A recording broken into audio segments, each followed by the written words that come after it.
వేద పండితులచే శుభకార్యాలు, పూజలు, హోమాలు, జాతకాలు, ఆఫీస్ పూజలు చేయించుట కొరకు పూజారీస్.com.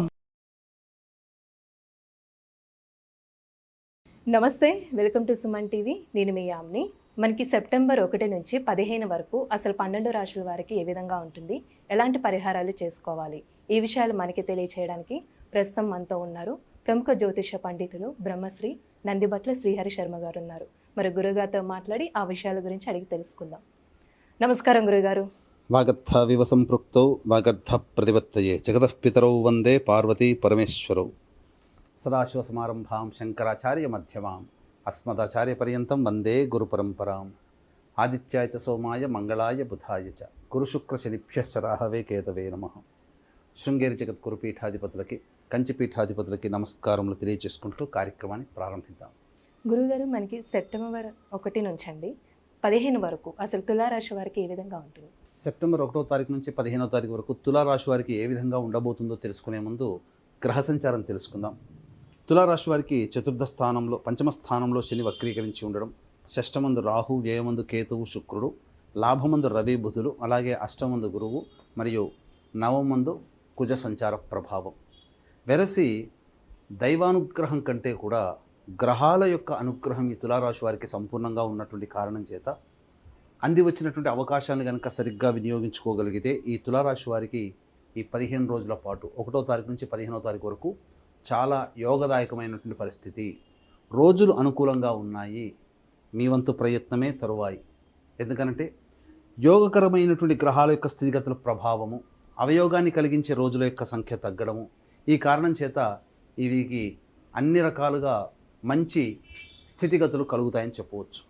అయితే ప్రధానంగా దైవానుగ్రహాన్ని కనుక మీరు ఇంకా పొందుపరుచుకున్నట్లయితే తప్పకుండా గ్రహ సంచార ప్రభావం మీకు అనుకూలంగా ఉండడం, నిరుద్యోగస్తులకి ఉద్యోగ అవకాశాలు లభించడము, అలాగే ప్రధానంగా ఒక్క వివాహానికి సంబంధించిన విషయాల్లో కొన్ని ఇబ్బందులు తప్ప మిగతా అన్ని రకాల రంగాల్లో ఉన్నటువంటి వారికి యోగదాయకమైనటువంటి పరిస్థితి అని చెప్పవచ్చు. ఆరోగ్యం పట్ల శ్రద్ధ వహించాల్సినటువంటి పరిస్థితి. ఇక ప్రధానంగా చూసుకున్నట్లయితే మీ యొక్క అభివృద్ధిని చూసి ఈర్ష్యపడేటువంటి వాళ్ళే, అనగా నెగటివ్ ఫోర్స్ అనేటువంటిది మీ చుట్టూతా ఎక్కువగా ఉంటుంది. కాబట్టి మీరు దానిని అధిగమించే ప్రయత్నం చేసుకున్నట్లయితే చాలా మటుకు ప్రశాంతతకి గురవుతారు. లేకపోతే మీకు మనస్సంకటం అనేటువంటిది కలిగే అవకాశాలు గోచరమవుతున్నాయి. కాబట్టి ఎప్పటికీ కూడా ఎదుటి వాళ్ళ యొక్క ఆలోచన, కన్ను అంతా మీ మీదే ఉండడం, మీరేం చేస్తున్నారు, మీ యొక్క అభివృద్ధి ఏంటి అని మీ మీద ఫోకస్ ఎదుటి వాళ్ళ మీద ఉండడం, ఈ కారణం చేత మీరు కొన్ని అవకాశాలని మీరు కోల్పోతారు. అంటే ఏ విధంగా కోల్పోతారు? అవకాశాలు ఎదుటి వాళ్ళు కన్నుపడంగానే పడుతున్నానంటే కాదండి. వాళ్ళ యొక్క ప్రభావం, వాళ్ళ దృష్టి మీ మీద ఉంటుంది అనే యొక్క ఉద్దేశంలో ఉండి మీరు కొన్ని నిర్ణయాలు తీసుకోలేకపోతారు. అంటే అలజడికి గురవుతారు. ఆ ఒక్క అలజడిని మీరు గనక తప్పించుకున్నట్లయితే అన్ని రకాలుగా మీకు యోగదాయకంగా ఉంటుందని చెప్పవచ్చు. రియల్ ఎస్టేట్ రంగంలో ఉన్నటువంటి వారికి నూతన ప్రాజెక్టులు చేపట్టే అవకాశాలు మెండుగా కనబడుతున్నాయి. అలాగే నూతన వెంచర్లు కూడా స్టార్ట్ చేసే అవకాశాలు ఉన్న వాటికి సంబంధించినటువంటివి పూర్తిగా అమ్మకాలు జరగడం, తద్వారా కొంత లాభసాటికమైనటువంటి వ్యాపార స్థితిగతుల్లోనే ఈ యొక్క రియల్ ఎస్టేట్ వ్యాపారులు ఉంటారని చెప్పవచ్చు. అలాగే ఉద్యోగార్థులకి చూసుకున్నట్లయితే తప్పకుండా అనుకున్న చోటికి బదిలీలు కానీ, లేకపోతే చేస్తున్నటువంటి ఉద్యోగంలో అభివృద్ధి కానీ మీరు తప్పకుండా పొందుతారు. ప్రభుత్వ రంగంలో పనిచేస్తున్నటువంటి వ్యక్తులకి అన్ని రకాల సహాయ సహకారాలు అందుతాయి. తద్వారా మంచి స్థితిని పొందుతారని చెప్పవచ్చు. నిరుద్యోగస్తులకి ఉద్యోగ అవకాశాలు చక్కగా మెరుగవుతాయి. కాబట్టి అవకాశాలను వినియోగించుకోండి, బుద్ధిని తెలివిని పదును పెట్టండి. తద్వారా గ్రహాలు అనుకూలంగా ఉన్నప్పుడు మీరు చేసే కొద్దిపాటి ప్రయత్నమే మీకు అద్భుతమైనటువంటి ఫలితాన్ని ఇస్తుందనే విషయాన్ని ఈ తులారాశిలో జన్మించినటువంటి వారు మర్చిపోకూడదని చెప్పవచ్చు. అయితే ప్రధానంగా చూసుకున్నట్లయితే కొంతవరకు మానసికమైనటువంటి ఆందోళనే అధికంగా కనబడుతుంది. కాబట్టి జాగ్రత్తలు పాటించండి. ఇక దాంపత్య విషయాలు కనుక గమనించుకున్నట్లయితే కొంత మనస్పర్ధలు వచ్చే అవకాశాలు ఎక్కువగా ఉన్నాయి. అయినప్పటికీ పెద్దవాళ్ళ యొక్క చొరబాటుతో, పెద్దవాళ్ళ యొక్క సహాయ సహకారాలతో వచ్చినటువంటి చిన్న విభేదాలను మీరు తొలగించుకుంటారని చెప్పవచ్చు. అయితే ప్రధానంగా ఏ వ్యక్తికైనప్పటికీ కూడాను సమస్యలు అనేటువంటివి 100కి 75% ధనపరమైనటువంటి సమస్యలే వస్తాయి. కాబట్టి ధనముతోనే సమస్యలు వస్తాయి, ధనముతోనే సమస్యలు తీరుతాయి. కాబట్టి దీన్ని దృష్టిలో పెట్టుకొని ఏ ఏ రోజుల్లో మీకు ధనాదాయం బాగుంటుంది, ఏ రోజుల్లో ఖర్చులు అధికంగా ఉంటాయనే విషయాల్ని మనం క్లుప్తంగా తెలియజేసుకుందాం. 1వ తారీఖు ప్రధానంగా మీకు ప్రమోషన్స్ విషయంలో మీరు ఒక మంచి నిర్ణయానికి వస్తారు. ఉద్యోగంలో చక్కటి అభివృద్ధి కలుగుతుంది. ఒక పని పూర్తి చేశాము అనేటువంటి యొక్క ఆలోచన మీకు సంతోషాన్ని ఇస్తుంది. ధనరాబడి కూడా అధికంగా ఉంటుంది. ఉన్నతాధికారుల యొక్క అనుగ్రహం మీకు కలుగుతుంది. ఇక 2, 3, 4 తారీఖుల్లో ఏ రంగంలో పనిచేస్తున్నటువంటి వ్యక్తులకైనా తులారాశిలో వాళ్ళకి అద్భుతమైన రోజులు 2వ తారీఖు, 3వ తారీఖు, 4వ తారీఖు అని చెప్పొచ్చు. అన్ని రకాలుగా సంతోషంగా ఉండేటువంటి సమయానికి ధనము అందుబాటులో ఉండడం, మీకు అనుకున్నటువంటి పనులు పూర్తవ్వడం, ఇవన్నీ కూడా ఆనందాన్ని కలిగిస్తాయి. ఇక 5, 6 తారీఖులో కనుక చూసుకున్నట్లయితే ఖర్చులు అధికంగా ఉంటాయి.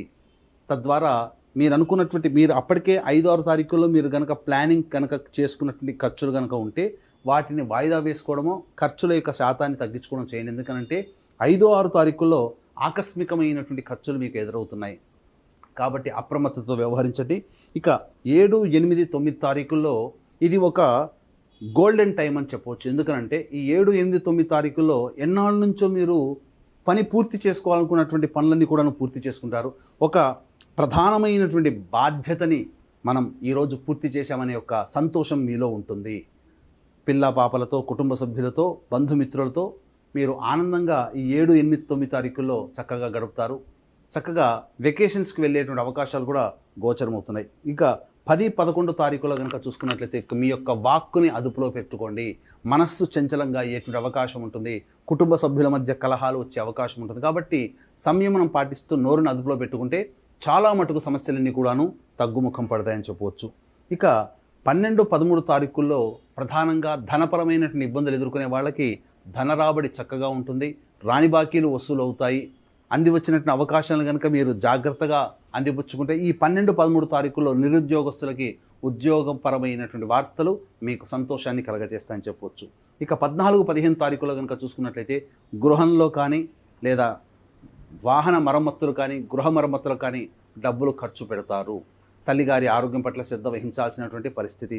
అలాగే ప్రధానంగా చూసుకుంటే మనస్సు కొంత ఆందోళనగా ఉంటుంది ఈ 14, 15 తారీఖుల్లో. కాబట్టి జాగ్రత్తలు పాటించండి. ప్రధానమైన నిర్ణయాలు వాయిదా వేసుకోవడమే చాలా మేలనేటువంటి విషయాన్ని గమనించుకోవాలి. ఏతావాత చెప్పొచ్చేది ఏంటంటే 5వ తారీఖు, 6వ తారీఖు, 14వ తారీఖు, 15వ తారీఖుల్లో మీకు ఖర్చులు అధికంగా ఉంటాయి. కాబట్టి జాగ్రత్తలు పాటించండి. సంయమనం కోల్పోకండి. విలువైనటువంటి మీ యొక్క వాక్కుని అదుపులో పెట్టుకుంటే ఈ యొక్క 15 రోజుల్లో మీకు అన్ని రకాలుగా శుభ ఫలితాలు కలుగుతాయి. అయితే ఎంతటి వ్యక్తికైనప్పటికీ కూడా గ్రహాలు ఎంత అనుకూలిస్తున్నా మనిషికి దైవబలం కావాలి. మీ యొక్క తులారాశి వారికి ఈ సంవత్సరం దైవబలం తక్కువగా ఉంది. కాబట్టి ఈ దైవబలం అనేటువంటిది మీరు కనుక చూసుకున్నట్లయితే ప్రధానంగా మీకు 14, 15 తారీఖుల్లో కనుక చూసుకుంటే దైవబలంతో కొన్ని సమస్యలు మీరు పరిష్కరించుకుంటారు. సమస్యలు బాధ పెట్టినప్పటికీ 14, 15 తారీఖుల్లో అలాగే 10, 11 తారీఖుల్లో దైవబలంతో మీరు సమస్యలు పరిష్కరించుకోగలుగుతారు. కాబట్టి దైవబలాన్ని పెంచుకునే ప్రయత్నం చేయండి. అది ఎలా అంటారా? జాగ్రత్తగా. ఎందుకనంటే ఇక్కడ మీకు సంబంధించినటువంటిది వ్యయస్థానం మీద, కుటుంబ స్థానం మీద, చతుర్థ స్థానం మీద ఈ యొక్క దైవ గ్రహం సూచించే గురువు యొక్క వీక్షణ ఉండడం. ఈ కారణం చేత అదృష్టం ఏంటంటే దైవానుగ్రహం ఉంటే అన్ని రకాలుగా మీరు సమస్య నుంచి బయటపడతారు. కాబట్టి ఈ దైవానుగ్రహాన్ని అందరికీ అందించాలనేటువంటి సదుద్దేశంతో ఆగస్టు 31వ తారీఖు రోజున శని త్రయోదశి. కాబట్టి శని త్రయోదశి సందర్భంగా వృషభ, మిథున, కర్కాటక, సింహత్తులో, వృశ్చిక, మకర, కుంభమీన రాశిలో జన్మించిన వారికి శనిదోష పరిహారార్థమై శనీశ్వర హోమం, అఘోర పాశుపత మంత్ర హోమము, అలాగే గతజన్మ కర్మదోషాల కర్మదోష నివారణ హోమాలు, అలాగే సెప్టెంబర్ 2వ తారీఖు రోజున సోమవతి అమావాస్య. కాబట్టి అమ్మవారి యొక్క అనుగ్రహం సంపూర్ణంగా ఉండేటువంటి రోజు. కాబట్టి ఆ రోజున జటిలమైనటువంటి సమస్యలకి కోరిన కోరికలు నెరవేరడం కోసం వారాహి, ప్రత్యంగిర, బగలాముఖి, రాజశ్యామల హోమాలు మరియు విద్య, వివాహ, ఉద్యోగ, దాంపత్య, సంతాన అనారోగ్య సమస్యల నివారణకి 18 రకాల హోమాలు కేవలం 1500 రూపాయల రుసుముకి చేయించడం జరుగుతుంది. అవకాశం ఉన్న వాళ్ళు కార్యక్రమ తదనంతరం కాంటాక్ట్ చేసి పూర్తి వివరాలు తెలుసుకోవచ్చు.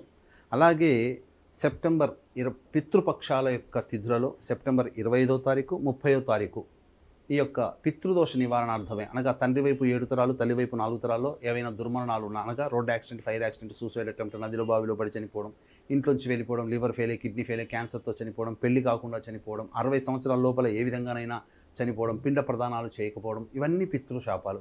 కాబట్టి పితృదోష నివారణకి సంబంధించినటువంటి హోమాది కార్యక్రమాలు సెప్టెంబర్ 25 మరియు సెప్టెంబర్ 30 తారీఖులో జరిపించడం జరుగుతుంది. అవకాశం ఉన్న వాళ్ళు కార్యక్రమ తదనంతరం కాంటాక్ట్ చేసి పూర్తి వివరాలు తెలుసుకోవచ్చు. గురువుగారు, ఇప్పుడు తులారాశి వారికి అండి ఇంకా మెరుగైన ఫలితం రావాలంటే అసలు ఎలాంటి పరిహారం చేయాలంటారు? ముఖ్యంగా ఈ తులారాశి వారు మెరుగైనటువంటి ఫలితాలు రావడం కోసం పితృదేవతా స్తోత్రము రోజుకి 3 సార్లు పారాయణం చేయండి. దత్తస్తవం రోజుకి 3 సార్లు పారాయణం చేయండి. ఒక వారం రోజుల పాటు చేయండి. ఫలితం మీరే కనుక్కుంటారు. ఎంత అద్భుతంగా మీకు ప్రశాంతమైన జీవితం కలుగుతుందో మీరే ఊహించుకోవచ్చు. ఒకవేళ మీకు ఈ యొక్క చెప్పినటువంటి వాటికంటే సమస్యలు ఇంకా అధికంగా ఉన్నాయంటే మీ యొక్క జాతకం వేరు, గోచారం వేరు. కాబట్టి జన్మజాతక కుండలిని మీకు దగ్గరలోని మంచి ఉపాసనాపరులైనటువంటి జ్యోతిషుని సంప్రదించి వారి యొక్క సలహాలు సూచనలు కనుక పాటించినట్లయితే తప్పకుండా మీరు భవిష్యత్తులో వచ్చేటువంటి సమస్యల నుంచి కూడా మీరు బయటపడతారని చెప్పవచ్చు. గురువుగారు, ఇప్పుడు సెప్టెంబర్ 1 నుంచి 15 వరకు అసలు తులారాశి వారికి ఏ విధంగా ఉంటుంది, ఎలాంటి పరిహారాలు చేసుకోవాలి, ఈ విషయాలు మాకు తెలియజేసినందుకు ధన్యవాదాలండి. సర్వం శ్రీ ఉమామహేశ్వర పరబ్రహ్మార్పణమస్తు.